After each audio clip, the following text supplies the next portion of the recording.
Kenapa ya sejarah ni rasa macam jauh sangat dengan hidup kita sekarang? Aisyah, sejarah bukan sekadar cerita lama. Itu identiti kita.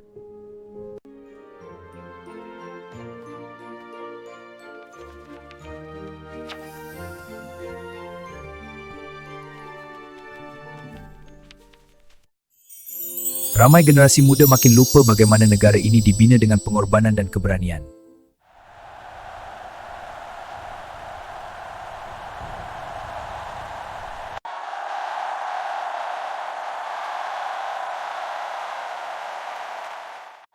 Merdeka!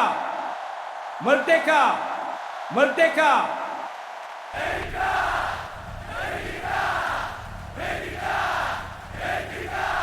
Pada 31 Ogos, laungan ini menyatukan seluruh rakyat tanpa mengira kaum. Semuanya bermula dengan rundingan kemerdekaan di London pada 1956.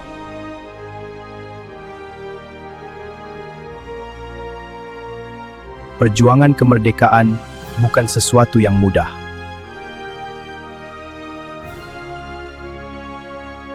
Ia lahir daripada perpaduan dan kepercayaan antara rakyat.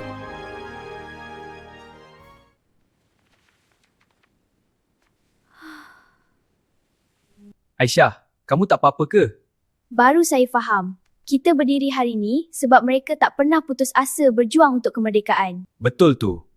Itulah sebabnya sejarah tak boleh kita lupakan.